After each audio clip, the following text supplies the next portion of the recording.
root beer in a cowboy mug. Another root beer. Root beer, no, root beer. No, root beer, no. There's so much root beer, no.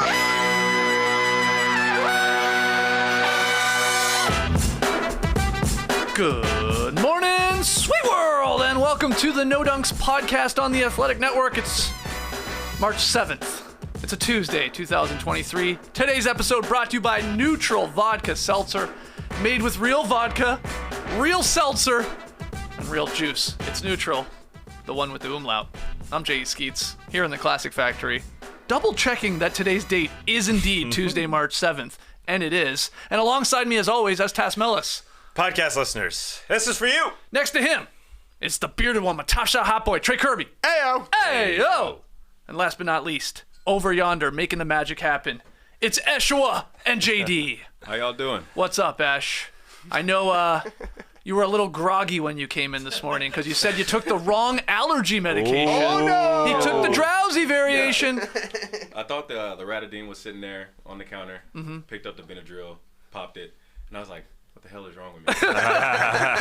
Oh my God, the pollen is out of control here. My car's yellow.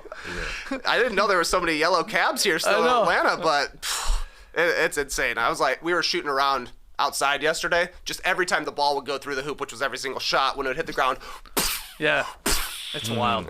Bad stuff. Shout out to the stream team joining us live right now on YouTube. Hit that thumbs up for good luck, and make sure you subscribe, comment away there.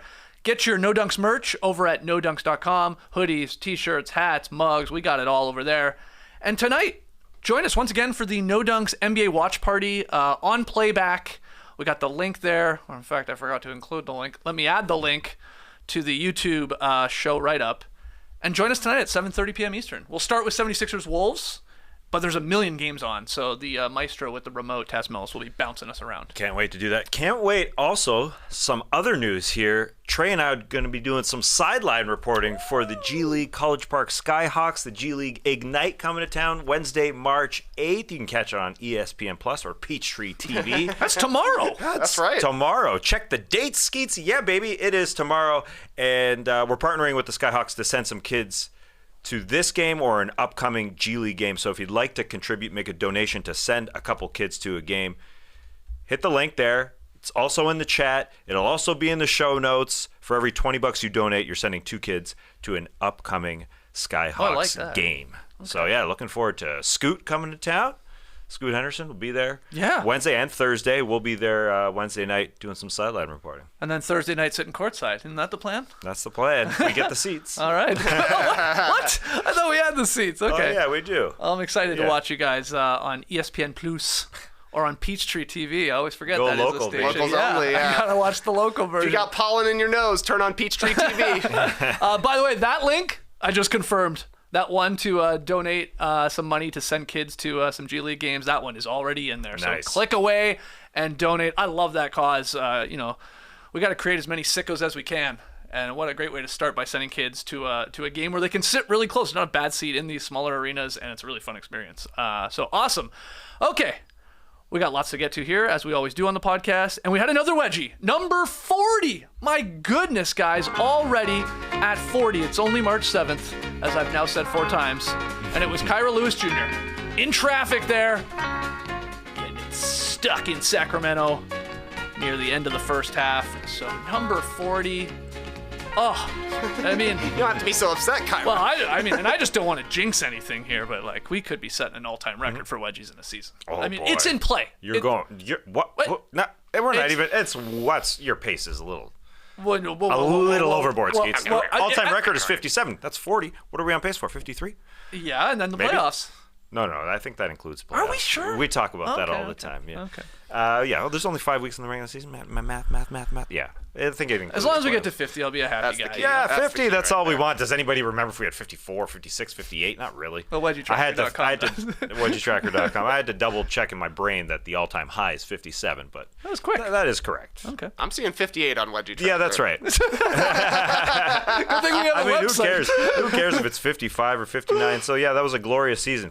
58. Yeah, I didn't really count the one. That's why I thought it was 57. The most amazing 2021, thing, and that was a shortened season. That was That was crazy. a wild season. The last time Spalding was the official ball of the NBA. Yeah, they juiced it. They juiced it. Yeah. They made him extra sticky that season. Said our record will never be broken. We shall see. Only time will tell. Okay, into the games here. Let's start with the overtime victory from the Cavs. Donovan Mitchell scoring 40. Lamar Stevens, huge in that overtime period as the Cavs get past the Celtics. 118-114. Any takeaways from this one? The Celtics missing a lot of guys. We should point that out right away. No Tatum, no Horford, no Robert Williams. No excuses for the Cavs to be down this many points. This is what they do. They get down. The intensity is not there from the beginning of the game, and then at some point, they look at each other and they just get going. It happens all the time, and that's why it doesn't bode well for the playoffs when they're going to be on the road. They have a pretty poor road record, and I think part of it is the lack of intensity. It happens all the time, and then they rely on some form of energy.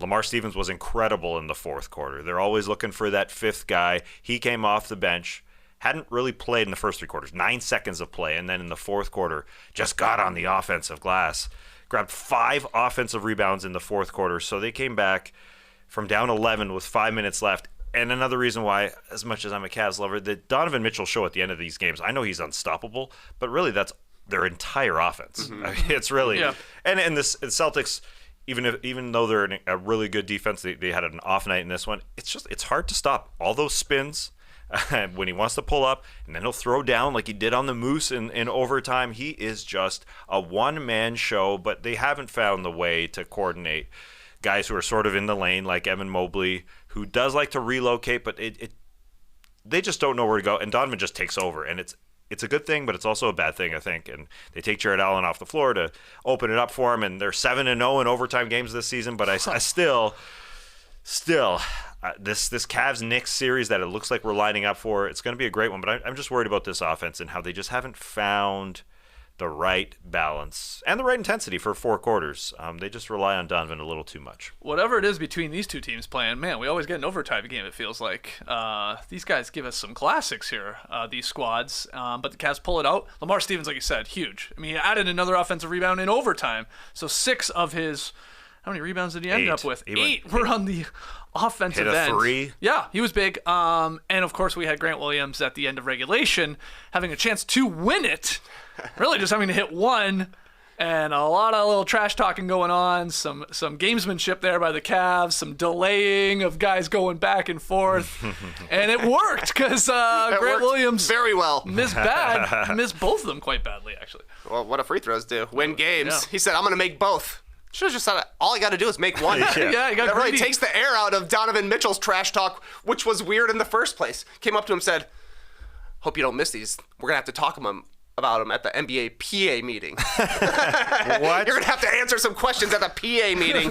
But I thought, yeah. Grant Williams says, I'm going to make both and brick both. And they still almost won on the Marcus Smart tip, yes. which Mitchell was complaining about afterwards, saying, I missed the box out on that one. But weird stuff going on for the Celtics right now. A little bit of a malaise here, I think. You could look at this and say they were 1 free throw away from pulling off a good win against a good team while being shorthanded and missing their best player. But instead, they've lost 3 tough ones, and they're 26th in defense since the All-Star break. Marcus Smart told Jay King that he thinks the Celtics have lost their rhythm on both ends. Tatum has obviously been struggling since the All-Star break. Didn't play last night, but he's been out of the lineup for last night. Robert Williams, in and out of the lineup. They've had to deal with a number of absences, and it just doesn't feel like they're on a string defensively, probably because they're not playing their usual lineups that they've been used to for a season and a half at this point. And then also, they're just kind of reliant on three-point chucking, and I think that Joe Mazzulla has kind of gone overboard with regards to shooting threes, where he's always talking about the number they need to get up, the rate they need to get up. It obviously helps their offense hit huge peaks when they're on fire, but when they're struggling, they can look really bad. There's just got to be a little bit more variety. They score at the rim, they score outside, there's nothing in the mid-range, and they've got guys who could score in the mid-range. Yeah, the good news for the Celtics, I guess, is Brogdon is back. He played a lot of minutes in this one, 36 minutes, 24, 5-4 with his box score. And then Grant Williams, everybody crapping on him because he misses the 2 free throws that he said he was going to hit. He did have a good game, and he had been struggling, and they probably might need a Grant Williams like solid performance as we've seen before in playoff series for him to step up. But he hit 4 threes and had 12 points in limited minutes, only 16 minutes for him. Again, everybody's just going to remember the missed free throws, having a chance to win it, but overall he played pretty well. Yeah, he was part of that hot Celtics start. As Trey said, they got to get up threes. That's the plan. They're 13 of 26 in the first half when the Cavs didn't want to get out to shooters, and then they were only 3 of 22 in the second half when they did get out to shooters. Grant Williams recently had a DNP CD for the first time in years, but everyone knows that they're going to need him when they want to size up a little bit, and they don't want to go with a Moose or a Luke Cornett as a backup center. So life coach Jaylen Brown said, quote, Grant has had a great career. The reason why he's been successful is because of his confidence. And now is one of those moments where his confidence is going to be tested. A lot of people are now seeing some of the adversity he's going through, and you've got to respond as a man. You got to be better. You can't let it take you down. You can't look at it and go 2 different ways. You can go up or you can go down. I want him to go up. When Jaylen Brown gets on the mic, you just let him roll. Yeah, I guess so. But yeah, he's also, Jaylen Brown's talking about Grant. When he's talking about their defense, really, they've gone 3-4 since the All-Star break. Their defense, if you were to extrapolate over an entire season over that stretch, would be 26th. They just haven't been good. The 28-point lead they gave up to Brooklyn, 14 to New York, and now 11 with 5 minutes left to this Cavs. So, they're not on point. But we also saw this stretch in, January, where they were losing games, they were getting bombed, and they came back. They had a bad stretch as well. And then Malcolm Brogdon after the game said, we got this. Yeah, he did. He said, I guess he talked to Blake Griffin about, we got to get this next one at home. They play the Blazers on Wednesday night. They really want to get that one to start then a 6-game road trip here. And I like that they sound like they really do want the number 1 seed in the Eastern Conference, and it's something we've talked about nonstop here. Like, you'd rather have that than be in the 2nd spot and probably have to play like a Sixers team or something like that. Anyway, they play the Hawks, the Rockets, the Wolves, the Blazers, the Jazz, and the Kings. That's the road trip. They think they can go 6-0. I mean, they're the Celtics. They'll probably be favored in all of those games. Maybe outside of the Kings one, maybe the Wolves one. No, they'll probably still be favorites in that one. So, yeah, we'll see here. This is an important stretch if they want to try and grab that number 1 seed back from the Milwaukee Bucks. So at least we got something. We're even watching the top of the playoff we're watching standings. the top. I'm going Saturday. There you go. Down to the Celtics, Fortress? Hawks, yeah. I will have seen now the Bucks, the Nuggets, and the Celtics. Those are the 3 best teams in the league so far. I'll tell you who's the best on Monday. But the good thing for the Celtics is it won't be their 2nd overtime game for all of these, and it won't be their 3rd game in 4 nights. That was the key, that Lamar Stevens had the most energy of anybody on the court at the end of the game. Yeah, the Celtics have played 11 overtime games this season. Which is apparently already a record. And there's still 15, 16 games to go. Yeah, Abby Chin tweeting that last night. It's a lot of overtime games. All right, well, speaking of the Hawks, you slipped them in there. You're going to be down at the Fortress on the weekend. They lost again. Jimmy Butler scored 26. The Heat's bench added 59 as they pulled out the victory 130 to 128 over Atlanta. So the Heat sweep this little 2-game set from the Hawks. They now move 2.5 games clear of Atlanta in the race for the number 7 seed in the East, and they took the season series too, 3-1. So they hold that tiebreaker if the Hawks were to end up tied with Miami Heat at the end of the season. What do you think of this one, TK? Well, it's not going to happen. They're not going to play in a playoff series again. But the Hawks don't want to see the Heat in a playoff series because the Heat kind of own the Hawks. I do believe this was a Hawks-style game. 130 to 128, but if you give up 130 to a Miami Heat team, you are not playing defense, and they weren't. You got to defend either the 3-point line or the foul line. Miami won the 3-point shooting battle, 16-9, won at the free throw line as well, 32-17. The Hawks are an offense-first team, and if you're giving up all those efficiency points, there's basically no way to get it back. But a great performance by Jimmy Butler, 26, 9 and 9. He was living at the free throw line as well. And then getting 3-point shooting off their bench. 4 for Oladipo, 2 for Martin, and then Duncan Robinson. He's good again now. 3 for 4 last night, 14 points. Any sort of support, any sort of 3-point shooting that the bench gives you in Miami gives them a chance to win because they're usually going to play defense, and at least you can rely on them to play defense when it really matters. But the scoring is always an issue. But if you're getting that kind of shooting from guys who haven't been shooting all that well this season, that's how you win. I will say it was a poorly officiated game, although it was only probably the 2nd worst officiated game in the association last night. We will talk about it at the NBA RA meetings. We're going to have a discussion about it. I just wanted to say that because I am astonished that there was an NBPA trash talk in game number 1 that we talked about here. But some bad officiating last night. In this one, bad defense, though. That's got to be the reason that the Hawks lost this game. They came out on fire. They scored on the first 11 possessions of the game for them. They subbed before they had an empty possession. They were so hot. They scored 43 points in the first quarter, but they gave up so many on the other side. Jalen Johnson looking like a young player, looking like a rook again, like 5 fouls in 3 minutes. Yeah, it was so quick. Sadiq Bey, who's been shooting really well, got him at the trade deadline. 52% from 3, hit 3 big threes in that first quarter when they were scorching hot coming off the bench. He's one of those players defensively that you don't need to even know the schemes. You can just look at him and say, whoa, that guy's in the wrong position. He's just kind of just ain't all there when you watch him. They were out of place, including him. And so they're plus 13 after this after the first quarter, but they allowed a bottom 5 offense in the Heat, who had another starting lineup yet again because Kevin Love was out. They were going small ball, and to be such a bad offense to put up 130 points, as Trey said, that's astonishing. They don't get those bench points quite often, and in this one, yeah, they did. And a lot of it's because the Hawks gave them confidence, really. They were wide open. Let's move over to that worse officiating Yeah, that's game. the one. Jamal Murray scored 24 points. Scott Foster had the game of his life, and the Nuggets rally past the Raptors, 118-113. They're playing against the Stripes, Skeets. I mean, this was bad. It was bad. I mean, we can go through the end if you really want to and give you sort of the play-by-play Scott Foster action, because I think it's worth it. It's a fun little exercise. Hey, by the way, Nuggets, best team in the West for a reason. Jamal Murray, I thought, was amazing in this. I thought the Raptors did a good job as you could do against playing Jokic, but he still, of course, basically has a triple-double. They pulled it off in the end. But Siakam hit a jumper with like 2:20 to go. It gave the Raptors a 6-point lead. And then the Nuggets rattled off 7 straight points. A lot of those were Jamal Murray. They go up 1 with 1:15 left. And that is really when sort of like the craziness happens here. Scott Foster takeover, yeah. Yeah, okay, so 1:15 left. Van Vliet misses a jumper. Jokic gets the rebound underneath. And Pirtle, he gets called for a foul. And this is under Denver's basket. This is, 94 feet away from the other net. Did he hit him? Did Jokic embellish it?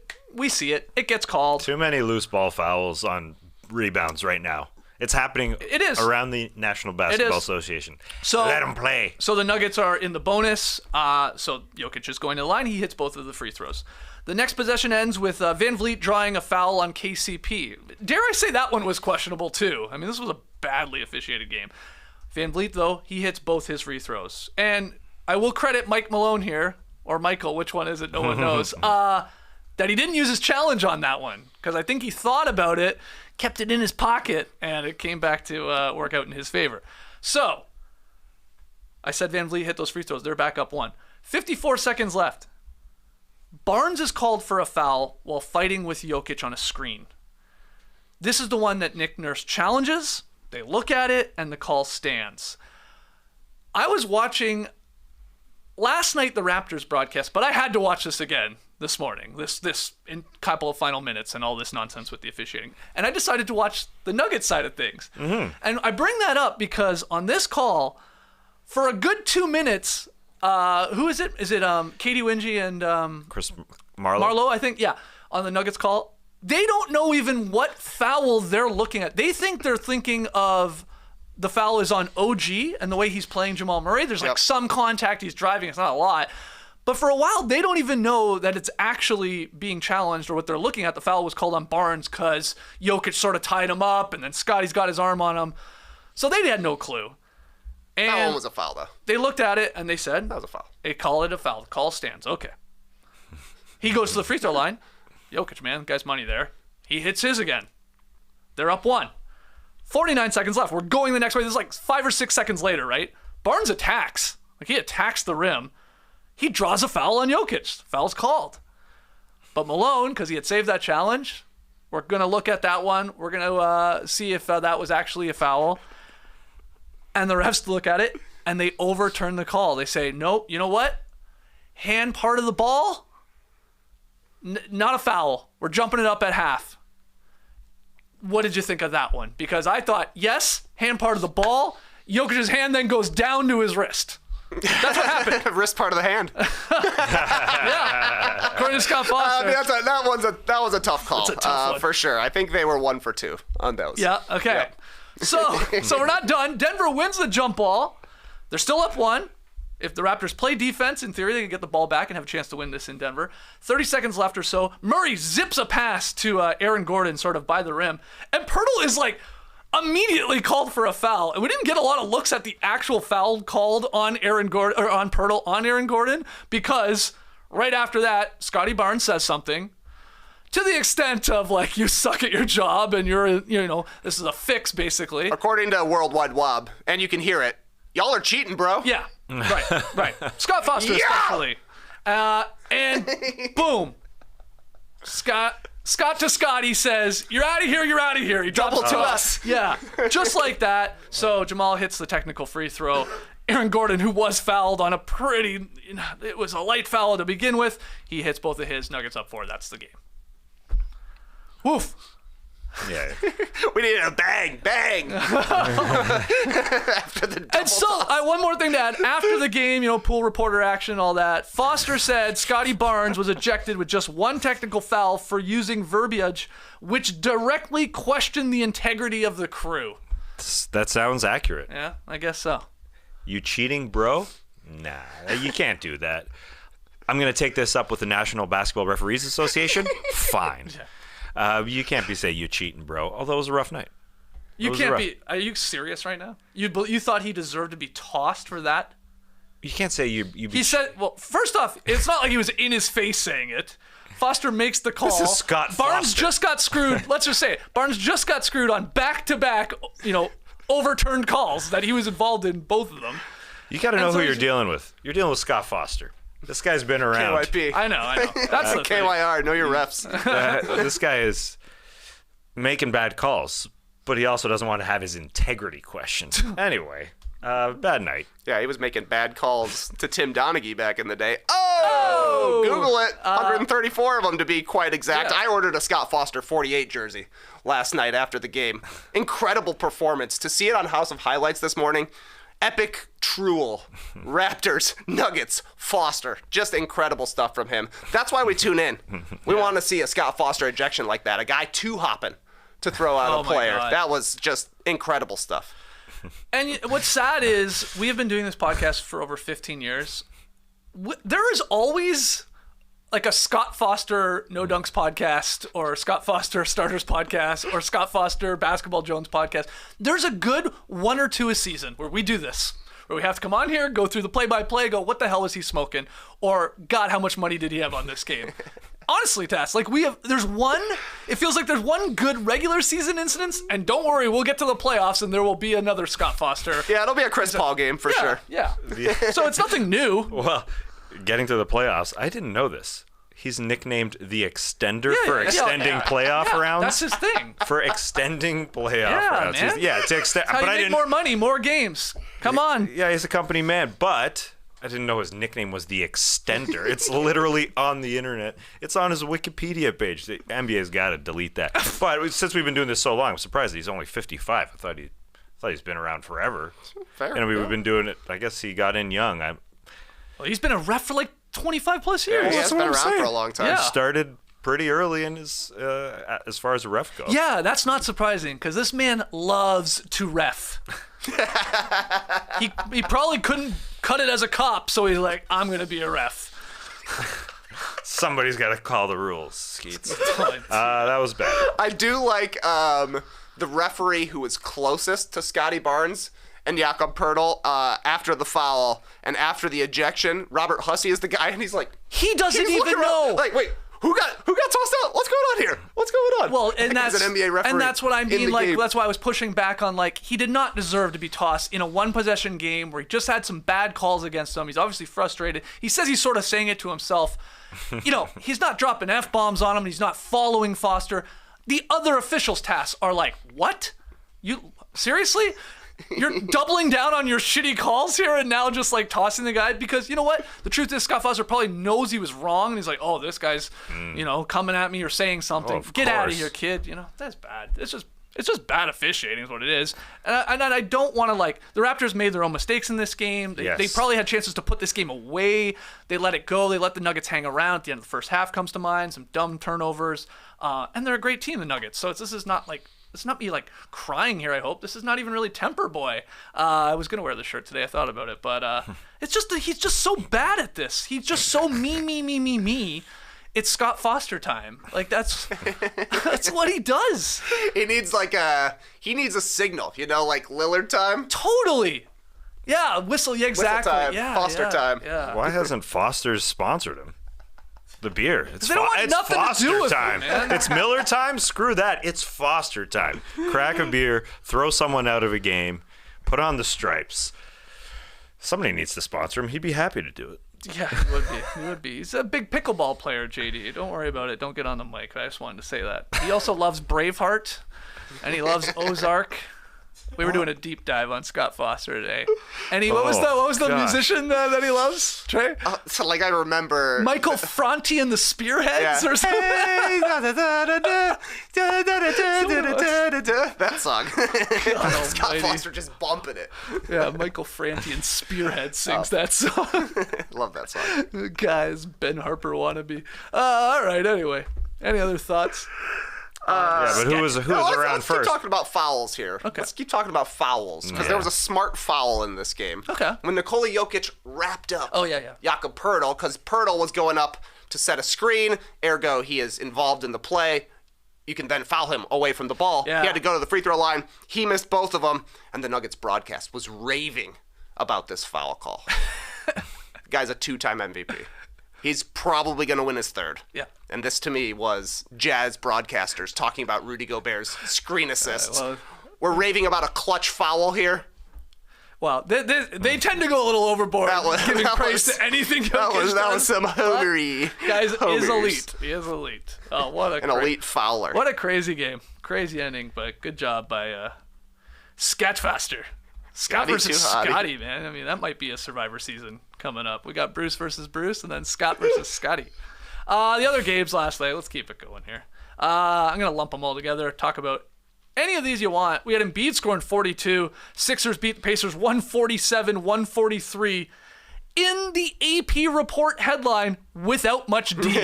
Even they are pointing out. We talked about it. Was that last week? We were like, hey, you play the Pacers? You're going to have a blast right now. Oh, totally. Let's just score some points, baby. And the Sixers got more than them. Obviously, 4 more, 147-143. Lillard had a triple-double, helped the Blazers beat the Pistons 110-104. He had a monster first half, and they get that victory. They need that. And then Kevin Huerter, 25. Sabonis with a triple-double. Kings beat the Pelicans. Any thoughts on either of those 3 games? The Pelicans have lost the fight. Something going on there, whether it's Zion not being in the lineup, but this is a team that was number 1 in the conference. It was months ago. But the last 22 games, they're 5-17. And the Sacramento Kings are a really good basketball team. They've won 6 of their last 7 here from the All-Star break. But the fighty, scrappy New Orleans Pelicans are gone. They used to be a hard-fought team. Something's happened there, and now they're in a 4-way tie for 9th. It's a blast down there if you like looking at the standings. Jazz, Blazers, Lakers, Pelicans all tied. Thunder knocking on the door. Thunder is knocking on the door, just a half game back of them. So it's a race. The Pels had this spot if they want it, but they've fallen apart recently. Yeah. They could be a playoff team. They could easily be a play-in team, but it's going to go down to the wire, it looks like. As for those Kings, they've pulled half a game within Memphis there for the number 2 seed in the Western Conference. And no Fox in this game. He was injured. Davion Mitchell got the start. I thought he played really, really well on both sides of the ball. He's known for his defense. He showed that suffocating defense on sort of bottling up C.J. McCollum for a lot of the night. Drew a couple offensive fouls. To talk more about fouls. Love fouls. On Jackson Hayes, he got him a couple times. But then he contributed offensively. 15 points. He hit a bunch of threes. 6 assists. Only 1 turnover. So really good stuff from a guy that I feel like we haven't talked about a whole lot this year. Mitchell? In Davion Mitchell. Absolutely. Yeah, we talked about him way more. Think. Yeah, like last year. But anyway, great game from him. Any thoughts on those other ones or that one? The Pacers-Sixers game is hilarious. Yeah. The Pacers are, like you're saying, Skeets, the best team in the league at deciding to just play pickup basketball. Hell yeah. We're just running back and forth. We're all gunning, shooting. No defense on either side. Philadelphia, this was their 4th game in 6 nights. They play again tonight. Tough schedule, so they're like, hey, no defense? We are in, baby. Right. So the numbers are crazy in this game. Embiid went for 42 points, went 19 of 19 at the free throw line, fouled Miles Turner out in 17 minutes. The guy's one of the best defenders in the league. Yeah. Could not handle Embiid at all. James Harden had 20 assists and 1 turnover. Tyrese Halliburton had 14 points and 16 assists. After the game, Halliburton said, the game came down to who could get the most stops in a row. Usually it's 3 in a row. Tonight it was more like 2 in a row. Yeah. You had to play defense for a total of 1 minute last night to get a win. Yeah, 40, and the Sixers did it. Yeah, 40 and 16 from Halliburton in the loss. That's impressive. It's crazy with those other numbers that you said. I'm glad Embiid didn't have a really hard-fought night because I want to see him playing a back-to-back tonight against Rudy Gobert. I just hope it happens, even though he played 37 minutes. Yeah. Didn't seem like he had to work ridiculously hard. Not really. He had a lot of time at the free throw line to catch his breath there, I guess. Okay, let's take our first break. Those are last night's games. When we come back, we'll talk a little bit more from that Pacers game because Will Ferrell was in attendance. And we're going to have some fun with that in True or False. Don't go anywhere. You guys want to know something that's real that sucks? Uh-huh. University of North Carolina is on the verge of becoming the first preseason #1 team to miss the tournament in men's college basketball history. They went to the NCAA championship game last season. They brought back a ton of vets. They recreated an old Sports Illustrated cover. Then they lost a ton of games, including twice to Duke. Unless they do well in the ACC tournament next week, it's over for UNC. Shocking. That's real. It sucks. You want to know something that's real and doesn't suck? Hit me. Neutral. Hello. Neutral vodka seltzer has arrived, made with simple ingredients like vodka, seltzer, and real juice. Neutral tastes good. Real good. So good you'll never want to drink another artificial tasting seltzer again. After Neutral's light and refreshing taste shows you what a vodka seltzer can be. Try Neutral vodka seltzer in a variety of real flute flavors. It's hard to say. Real fruit flavors. No, All right. Try again. We got real fruit flavors. Nailed it. Not flute favors. That's when you let your friend play the flute. This line doesn't make sense anymore. Lemonheads and cran hunters rejoice. If you're a big fruit head, this is the place to be. Absolutely. Neutral is the way to go. Check them out on Instagram at NUTRL. Find Neutral in stores at your favorite bar or learn more at neutralusa.com, NUTRLusa.com. Try Neutral. It's the one with the umlaut. By the way, I forgot to pass on this note I got from the Neutral people. Real vodka, too. Oh, They're like, hey, JD, could you also say there's real vodka in it, not just real fruit? I'm like, oh, I didn't know that. Is the umlaut real? The umlaut is real. Okay. The fruit is real. The vodka, it's real because some of these drinks they don't even have vodka at all in them. They're Okay, just that's like weird. whatever, Yeah, grain real. alcohol, whatever. So Everything's real. All right, back here in the Classic Factory. I love the ending of that ad read for some reason. Okay, if you're joining us live, thank you. We'd love to see it here on YouTube. Take a second, hit that like button, make sure you subscribed. Let's play a little True or False.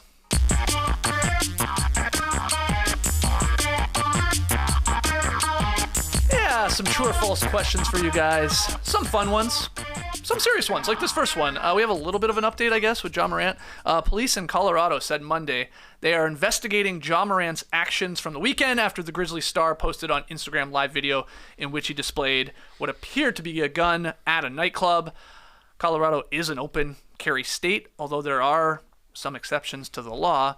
But my question off of this one, and I know this is going to be very tough to answer, but true or false, it's possible that Ja Morant doesn't play another game this season for the Grizzlies. What does your gut say with that one? Well, it's good you're asking us, a couple noted legal experts, for sure.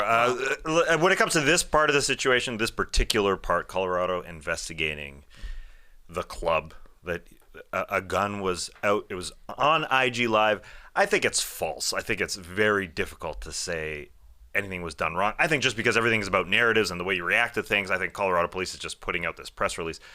In an open carry state, what could they possibly investigate and turn around and charge Ja Morant in any situation? I just Probably think, unlikely. I just think it's some sort of PR thing. I think what we're really talking about here is Ja Morant and the choices he's going to make as a young man going forward, and hopefully everything gets together, whether it's just the choices he makes in his life. And I know everybody in the NBA wants him to succeed, and whether there was coordination with the NBA and the Memphis Grizzlies to say this has to be dealt with right now, it's possible. This wasn't a suspension in the actual term, in the actual sense, but at the same time, they wanted him to take a step back and evaluate things. And Memphis, as a small market, is the NBA is rooting for it to succeed and rooting for Ja Morant, and he has to make some decisions. That's what it comes down to as far as this report. I don't think it really changes anything because, yeah, he could be out for a long period of time. He could be out for a short period of time.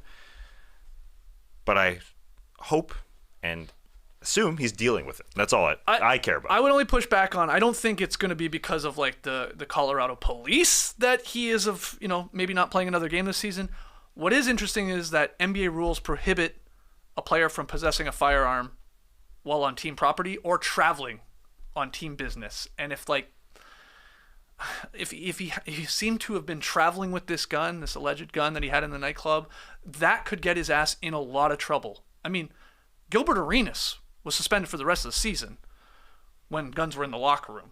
And now, Gilbert, unlike Ja Morant here, Gilbert, you remember, he did the infamous, shooting the fake guns in the huddle. He made a joke of it. He thought he could just get away this isn't a big deal. We had a bet thing going on. We had they weren't loaded guns and all that. But he made a joke of it, and that really pissed David Stern off.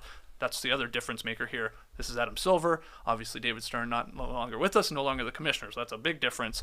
But that part, the Ja Morant part of having this weapon, allegedly, part of the team, that could warrant a suspension, a very lengthy suspension. Sebastian Telfair got 2 games suspended for bringing a loaded gun on the team plane.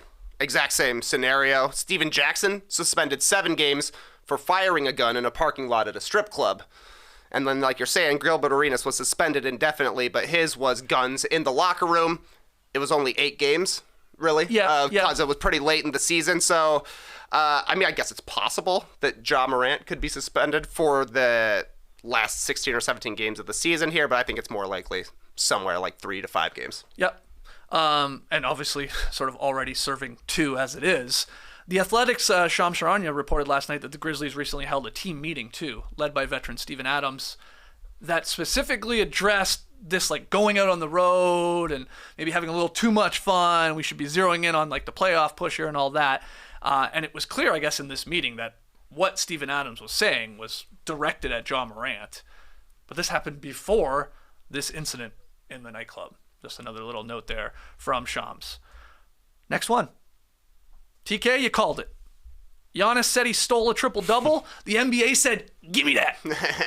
The league adjusted the statistics from the Bucks' win over the Wizards on Sunday night, erasing Giannis's final rebound that would have given him his 4th triple-double of the season. So we'll start with you, Trey. I think we know your answer here, but true or false, the NBA did the right thing by taking away Giannis's triple-double. You know me and my boy Scott Foster like to keep things on the up and up, Skeets. So clearly I'm true here. I liked what the league said. I don't know if there are any messages in this. We saw something that needed to be corrected, so we made the correction.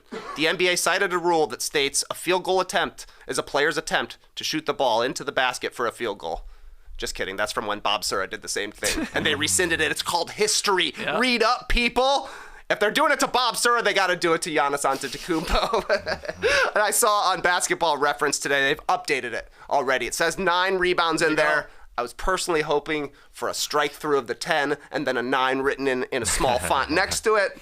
Nonetheless, it has been updated, and Giannis will probably just go and get a regular, real earned triple-double. That'd be fun. Yeah. If he just he's like, screw this, I'm gonna get like a 20-20-20 game. I'm not Bob Sura. I can do it. Pretty confident no one's confused Giannis with Bob Sura, but maybe. Yeah, what do you think? True or false that this was the right move here by the NBA, taking away your boy Giannis's triple-double? Well, it screws the Bucks' next opponent because it's totally true. He finds things to motivate him.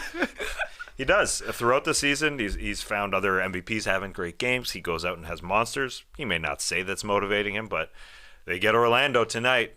We'll be watching on playback. We'll have a keen eye. We'll be watching Giannis against the Wagners. Oh, I think they have some international history as well. Greece, Germany. I think he likes to play against a Wagner. He may dunk on 1 or 2 Wagners tonight if they're available. So, yeah. He'll find it. Wow, that's a great call. Giannis was ejected in the bubble for headbutting Mo Wagner. Back when he was a wizard. Uh-oh. There we go. There we go. Spicy tonight. Well, I'm feeling bad for Mo Wagner right now, man. Giannis had his triple-double yanked away, had the win streak recently broken as well, and now he's got to go face this guy he wants to beat up already. Oof. The stat adjustment dropped Giannis's rebound average from 11.94 per game to 11.92, but his shooting percentage with the missed shot also erased. It improved from 538 to 539. So there you go. So I guess that's better, right? You'd rather your shooting percentage go up a little bit, yeah, and your rebound percentage tick down. Sure, why not? All right. Giannis hates 538. The website. He wants it to be 539. We all do. Ever since 2016, man. Adam Silver might be related to Nate Silver, therefore took away that triple-double. Put your tinfoil hats on, man. LeBron James is injured, and he's bored out of his mind, and he probably had a little too much wine last night. But the King took to Twitter on Monday to tell the world that his 18-year-old son, Bronny, is already better than NBA players. Quote, man, Bronny definitely better than some of these cats I've been watching on League Pass today, LeBron wrote. Shit lightweight, hilarious. And then he followed that last sentence with 4 laughing emojis. True or false? Task get us started. LeBron's right. Bronny is already better than some of these cats on League Pass. I'm not going to pretend to know Bronny's game, but I will say LeBron is addicted. He's addicted to that dopamine hit of dropping a good tweet. Yeah, he is. Oh, no doubt. He needs the structure of basketball to get him off this. He's just loving this. He's just loving putting it out there and saying, I got this Michael Jordan dream going on. And he sees the replies. Oh, God, what's my next one? Craft this tweet. Savannah, get over here. Let's craft this. What was this thing going around that it looked like he drew a picture of Bart Simpson? Yeah, he did draw a picture of Bart Simpson in September. Oh, that was in September. Okay. Yeah, I was big confused. old Bart head. This guy's bored, man. Say that again. He is bored. He shared a photo of him drawing, like a doodle of him drawing Bart Simpson. He's like, I used to be nice with the pen. Yeah, and it wasn't bad, but he even joked like his head was too big and stuff like that. Yeah, but like it's like nice with the pen. Oh well. Anyway, he's having fun. So okay, so you don't know about Bronny. I'm not gonna pretend. He's climbing the rankings though. Oh, there was a lot of League Pass games on yesterday. There was a lot of bad players playing. Like, is Bronny better than some of them? That was the first thing I checked. Timestamp. 11:43 p.m. Eastern. He's probably watching the late games. Raptors, Nuggets, Pelicans, Kings. A lot of people were thinking it was Grant Williams after he missed the 2 free throws. Yeah, I don't know about that. But I mean, when you're looking at some of the players who played in that Pelicans-Kings game, Alex Len, PJ Dozier, Keon Ellis. You don't know any of those guys. Like, you know Alex Len. Is Bronny better already than Kyra Lewis Jr.? Right now he's number 10 in Jonathan Gavoni's mock draft for 2024, but he's only 18. He's 6'4", 180. I have no doubt that Bronny is probably more skilled than some NBA players right now. Okay, I agree with you. Got a good coach. Those cats. These cats have been watching. Cats.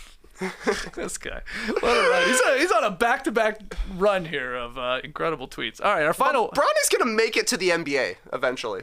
Yeah. And it's going to be how many years of tweets of LeBron saying, my son's better than these trash players. I know, I mean... Then he's going to come I guess into the league. The target was already going to be gigantic on him anyway. It's like, True. Can you make it even bigger? Probably not. I don't know. Final one here. Will Ferrell's surprise tour of like central Indiana or like the Midwest. He's been all over the place. It came to Gainbridge Fieldhouse last night. The actor and comedian was in attendance at his first Pacers game as the home team took on the 76ers. He saw a high-scoring affair, as we talked about. The Pacers social media team documented the visit, starting with a pregame shoot-around where Will Ferrell, I think we have the clip here, drained a three-pointer from NBA range, swished it. No big deal there. We only saw one shot. I would have liked to seen a second shot, but Is that a jacket or? Yeah. I mean, that looks heavy. yeah, I think But he's shooting no a problem. documentary where he's traveling around America or something. But anyway, true or false? Will Ferrell can hoop. I'm true. I think it's true. The fundamentals, they don't look locked in. But that's a long shot. NBA three-pointer, you got to compromise your You form. gotta push it a bit, little yeah. bit. But I'm like, Will Ferrell is always at basketball games. He's always sitting courtside at the Lakers. He made semi-pro. Mm-hmm. He's 6'3". Right. I think he cares about basketball. He's got a lot of free time. He's an actor. He can do whatever he wants. So my guess is he's probably decent. Probably can hoop. He could probably hang in a pickup game with Adam Sandler is what I'm thinking. Could Will Ferrell beat Bronny? No way. No, I'm taking Bronny over Will Ferrell here. Tough call, though. Yeah, I think him and Sandler would make a good combo. I got Sandler with better handles. Yeah, playmaking. Yep. For sure. But Willie can body up. Yeah, he's useful out there, I think. He just fired a shot there. Yeah, we didn't see if he was 1 for 1 or 1 for 10. Yeah. But it went in. It splashed. He was then later on sitting in like a car, like an Indy car, and 50 Cent came up behind him and surprised him. 50 Cent? 50 Cent was also there. In Indiana? Yeah. He then got on the mic. He tried to get the crowd into it at the start of the game. I think they gave him the mic again at the start of the fourth quarter, where he did like, let's hear it for the 76ers. Boo. Let's hear it for the Pacers. Yay. I think he's shooting a documentary. But I went down a weird rabbit hole this morning where I was suddenly watching like a local news broadcast of Will Ferrell in a bar in Idaho playing pool. And it like led their 6 o'clock news. There's like 500 people in this little town. And he was there with his buddies. Yeah. It's like 3.5 hours out of Boise. Middle of nowhere. Interesting. Yeah. Maybe So I don't know what he's doing. he seems to like the limelight a little too much, but maybe he could be the next Bill Murray, like a guy who just shows up in weird places. And then you have a great doing Bill stuff. Murray story. Yeah. Yeah, I can see that. Yeah, he's got some stories. I was talking to a couple of our fans who came from Idaho when we were in Salt Lake City. Made the 4-hour drive down from Idaho to chat. That's it. Yeah, it's a bordering state. Holy so, you know. crap. I thought it was way more than that. I'm not good at with my No, I American know. geography in that part of the country. Yeah. I had to look No, it's up. 4 hours. Though. Yeah, they're nowhere close to Boise. I'd say 4 hours probably from Salt Lake City and 4 hours to Boise as well. I'd guess. I would have guessed. Just wild. No, I'm just saying stuff. I would have guessed, like, if you say, how long would it take to drive from Salt Lake City to Boise? In my head, 8 hours, 9 hours, easily. Like, I think it's far. I think it's far too. Guess it's not. Well, I didn't say they were in Boise, Skeets. I said they were in Idaho. Idaho. Ooh, that's what I'm where's saying. Boise in the state? Yeah, It's on the west side, I Somebody think. Somebody Panhandle. get me a photo of that state. I was surprised to learn that they call the tall, skinny part of Idaho the Panhandle. Oh. Which, I mean, they do for Florida. Yeah. They do for Oklahoma as well. But those are like those are landscape states. Yeah. Yeah. Idaho's a portrait state. Portrait pan. Yeah, portrait pan. Interesting to me. Very interesting. Very, very cool. But really, I mean, it's almost more of a handle that way, right? With some sort of Yeah, it's like a ladle. yeah. The ladle handle. This is what you do with Idaho. All right, cool. Will Ferrell, can he hoop? Let us know. Tweet at us at NoDunkSync. Let us know in the stream team right now. Heck, we should make that a poll. Maybe we'll do that. Pick 'em results last night. Pelicans Kings. Sacramento favored by 6.5 points at home, and they dominated this one. And I finally got a win in the month of March. I'm 1-3. Trey goes to 3-1 because he also had the Kangs, and Tass had the Pelicans. You fall 2-2. What's tonight's game? Lots on. Lots on. We will be watching on playback. Join us there. Now I'm racking my brain like you're racking your brain for your team yesterday for the names of your kids that are on your team. And I'm racking my brain for the couple that came from Idaho. Guy was from Georgia as well. Megan, I believe her name was. Can't remember his name. Come on. Well, I remember the name I forgot yesterday. Shout out to my guy Abe. Hey, I forgot Abe. Maybe my favorite player on the team. way to be honest, Skeets. Good one. Got stuff. Anyways, tonight we got a good sked. As I said, I want to see Embiid versus Gobert. No Towns for Embiid to battle with because he's out, but I hope Embiid is playing in Minnesota where they get a little cushion, plus 1.5 points at home. They're playing very well, won 3 in a row, so that's why Skeets and I have them to either win or lose by 1. Sixers, or where Trey is going to win by 2 or more. Should be a good one. Yeah. Come play back. Join us. TK it's had free. me convinced with the sort of the schedule loss maybe baked in here, but and the Wolves very playing well well at the right time. You never Yeah. know. Embiid owns Gobert, doesn't he?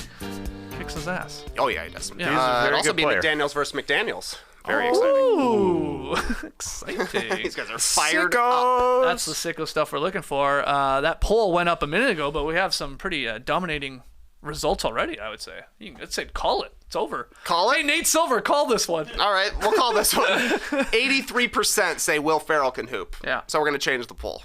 Okay, to what? Who wins in a one-on-one matchup, Will Ferrell or Adam Sandler? I think Sandler's going to Yeah, smoke him. I think you're right. Smoke him. You can just Will Ferrell, you're right. You went through all he's tall. He's, for an older guy, he's fairly athletic. Maybe he even can shoot. But you see the Sandler hold a basketball. That's all you need to see, if someone can play. All I needed to see is a person hold the ball and dribble it literally twice. And be like, that player, I want them on my team. What's the best way to hold a basketball, do you think? How Matt Austin does. Well, I mean, I guess you're right if you're using that as your judge. The guy held it with the back of his wrists. I've never seen that before. That's what I knew. He was not going to be that great at basketball. He's holding the ball like this.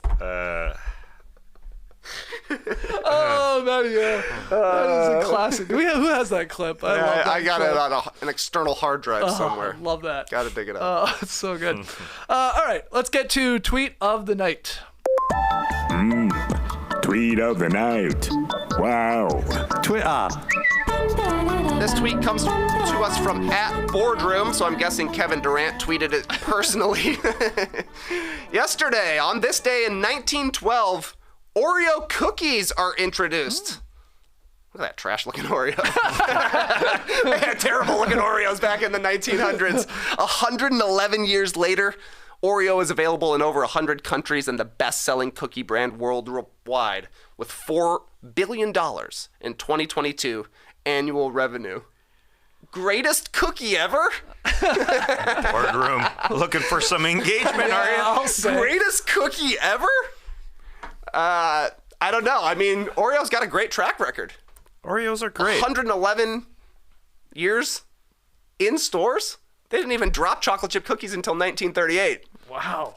I'm glad you dropped it, though, there, Trey, because an Oreo is not a cookie in a traditional sense. Ooh. It's a Speak on cookie it. sandwich.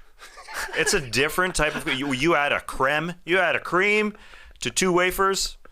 That's a sandwich. Yeah. That's, Wow, it's made different. I mean, you talk about a debate on the internet. Is a hot dog a sandwich? You gotta start pushing that agenda. I know An you would Oreo call it. cookie is a sandwich. Oh, of course it is.